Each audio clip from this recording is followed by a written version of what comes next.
नमस्कार। मैं प्रोफेसर विकास जैन, मेकल सोता कॉलेज डिंडौरी। आज आपके सामने एक नया टॉपिक में लेके आया हूँ, प्लांट डिसीज़। प्लांट डिसीज़ क्या होते हैं, पादप रोग क्या होते हैं। आप सभी जानते हैं बैक्टीरिया, वायरस, फंजाई, माइकोप्लाज्मा, इनसे रोग फैलते हैं। वो सब तो सभी टॉपिक्स में मिल जाता है, लेकिन मैं आज चर्चा ये करूँगा आपसे कि प्लांट डिसीज़ होता क्या है, ये कहाँ पाया जाता है, कैसे होस्ट में पहुँचता है, कैसे प्लांट्स में डिसीज़ क्रिएट होती है। तो what are plant disease, what are plant disease, ये आज का हमारा टॉपिक है। तो प्लांट बॉडी में हानिकारक फिजियोलॉजिकल चेंजेस से उत्पन्न होने वाले रोग जो है वो क्या कहलाते हैं, प्लांट डिसीज कहलाते हैं। एक बार फिर से बोलूंगा, ध्यान से सुनिएगा। प्लांट की बॉडी में हानिकारक फिजियोलॉजिकल जो चेंजेस उत्पन्न होते हैं, फिजियोलॉजिकल चेंजेस से जो उत्पन्न होते हैं, वो जो रोग है वो क्या कहलाते हैं, प्लांट डिसीज कहलाते हैं। यह जो है वो जैविक क्रियात्मक परिवर्तन वाले पौधे के किसी भाग में संरचनात्मक अनियमितताएं अथवा अन्य ऐसे लक्षण उत्पन्न करते हैं जिनसे पौधे अथवा उनके उत्पादों का आर्थिक महत्व कम हो जाता है अथवा उनकी मृत्यु हो जाती है।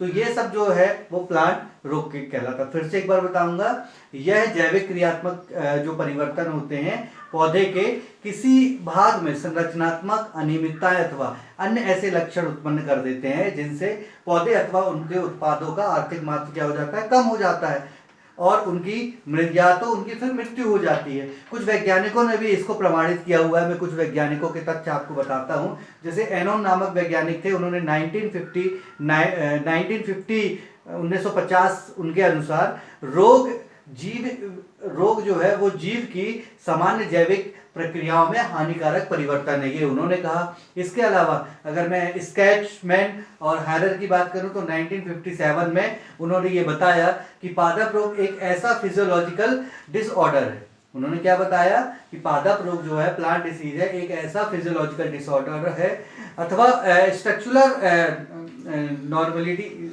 है, एबनॉर्मलिटीज है। क्या बताया, फिजियोलॉजिकल डिसऑर्डर अथवा स्ट्रक्चरल एबनॉर्मली है जो संपूर्ण पौधे अथवा उसके किसी विशेष अंग के लिए हानिकारक हो या उसके उत्पादों प्रोडक्टों को आर्थिक रूप से कम करे। ये जो है वो इन वैज्ञानिकों ने इसके प्रमाण दिए। इसके बाद जो प्लांट डिसीज है, पादप रोग है, पादप रोग विज्ञान को हम फाइटोपैथोलॉजी भी कहते हैं। फाइटोपैथोलॉजी पादप रोग विज्ञान को हम कहते हैं, या जिसके अंतर्गत हम पादप रोग का अध्ययन करते हैं उसको हम क्या बोलते हैं, फाइटोपैथोलॉजी कहते हैं। प्रत्येक रोग एक कारक के कारण होता है। जो प्लांट्स पे जो रोग होता है वो एक कारक के कारण होता है, जिसे हम क्या बोलते हैं, पैथोजन कहते हैं।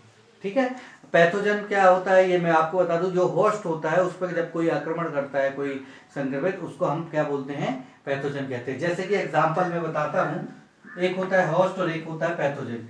ये एक प्लांट है, हम लेते हैं सिट्रस कैंकर, नींबू का ये प्लांट है। ठीक है, इस पौधे में ये जो है वो आक्रमण करके इसमें आ रहा है, तो ये जो है वो क्या कहलाएगा, नींबू जो है वो होस्ट कहलाएगा। ठीक है, और ये जो है जो संक्रमण कर रहा है, जो जैसे मान लेते हैं सिट्रीमोनाई जो होता है वो इसमें आक्रमण कर रहा है, तो ये जो कहलाएगा वो पैथोजन कहलाता है। ठीक है, तो पैथोजन ये होता है जो आक्रमण करता है और ये होस्ट होता है जिसपे आके डिसीज उत्पन्न होती है। ठीक है, अब ये जो है, अब मैं आपको दूसरा पॉइंट बताता हूं कि पैथोजेनिसिटी क्या होती है। पैथोजेनिसिटी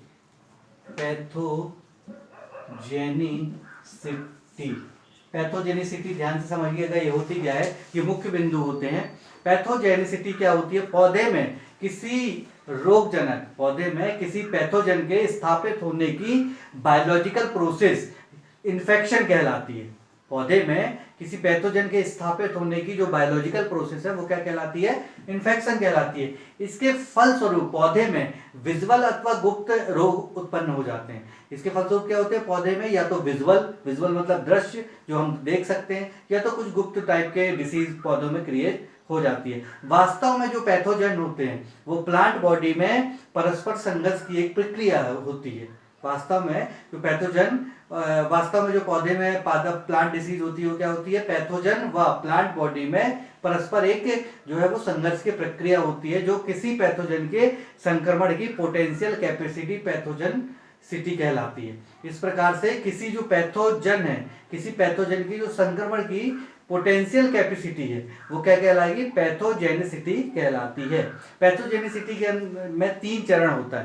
किसी पादप में जब रोग होते हैं, डिसीज होते हैं, तो वो 3 चरणों में होते हैं। ठीक है, वो 3 स्टेप्स बताता हूं मैं, स्टेप्स, पैथोजेनिसिटी के स्टेप। पहला जो जो जो स्टेप होता है प्री प्रेनिटेशन। क्या होता है, प्री पेनिटेशन। ठीक है, पहली जो होती है पेनिट्रेशन। ठीक है, पी पेनिट्रेशन क्या होता है, पी पेनिट्रेशन में मतलब प्री मतलब पहले, अंकुरण के समय उपापचयी क्रियाएं सक्रिय हो जाती हैं। अब उस समय जब उपापचयी क्रियाएं सक्रिय हो जाती है तो उसके जो छिद्र होते हैं, उसके जो हाइड्रोट्स होते हैं, उसके मकरंद कोश जो वगैरह जो होते हैं, उसमें आके क्या होते हैं, ये वायरस बैक्टीरिया जो भी डिसीज जो पैथोजेंस होते हैं वो आके उसमें क्या होते हैं, चिपकना। अभी आप देखेंगे, ये एग्जांपल बता रहा हूं मैं। ये सबसे पहले ये इसके क्या होंगे, तैयार होके इसमें आके ऐसे चिपक जाएंगे। ठीक है, तो ये चिपकने की जो क्रिया होती है वो क्या कहलाती है, प्री पेनिट्रेशन। ठीक है, प्री पेनिट्रेशन। इसके बाद जो दूसरी प्रक्रिया होती है वो होती है पेनिट्रेशन। पेनिट्रेशन की क्रिया क्या होती है, जैसे कि अब ये इसमें आके चिपक गया, इसके बाद ये क्या पहुंचा, इसके अंदर पहुंच गया। तो जब इसके अंदर पहुंचा ये पैथोजन, तो वो जो ये क्रिया होती है वो क्या कहलाती है, पेनिट्रेशन कहलाती है। पेनिट्रेशन में क्या होता है, जब अंकुरण होता है, अंकुरण के समय एक अथवा अनेक उसमें छिद्र होते हैं, जर्म होते हैं, उन जर्म में ट्यूब्स बनते हैं, उसके अंदर प्रवेश कर जाते हैं। उसके अंदर इनके प्रवेश करने से क्या होता है कि ये अंदर प्रवेश कर गए, तो वो पेनिट्रेशन की क्रिया कहलाएगी। ठीक है, इसके बाद जो है पोस्ट पेनिट्रेशन होता है। इसके बाद जो है तीसरा है पोस्ट पेनिट्रेशन। पोस्ट पेनिट्रेशन से मतलब ये है कि ये इसके अंदर घुस गया, इसके अंदर घुस के और क्या किया, ये उसमें हमला कर दिया। हमला करने के बाद अब उस पर क्या करता है, ये पैसिव में प्रवेश करके, किसी भी पैथोजन के पैरासाइट्स में प्रवेश करके, प्रवेश करने के पश्चात पैथोजन द्वारा अनेक प्रकार के पदार्थ जैसे एंजाइम, टॉक्सिक व ग्रोथ रेगुलेटर्स स्थापित होने लगते हैं और प्लांट में अनेक प्रकार के मॉर्फोलॉजिकल, फिजियोलॉजिकल, एनाटॉमिकल चेंजेस उत्पन्न होने लगते हैं। इन सभी चेंजेस उत्पन्न होने से जो है वो हमें पता चलता है फिर कि पादप में रोग उत्पन्न हो गया। ठीक है, इसके बाद अगले वीडियो में आपको मैं बताऊंगा कि सिम्पटम ऑफ प्लांट्स क्या होते हैं। अगर ये सारे रोग जो हो गए हैं तो उसके लक्षण क्या होते हैं, हमको कैसे रोग पौधों में दिखते हैं। ठीक है, आज के वीडियो में मैं केवल आपको लेके आया था व्हाट आर प्लांट डिसीज, पादप रोग होता क्या है। हम ये तो जानते हैं पादप रोग होता है, वायरस से होता है, बैक्टीरिया में होता है, लेकिन हमें बेसिक ये प्रोसेस होती है वो ये 3 चरणों में पादप रोग की होती है। ठीक है, तो थैंक यू।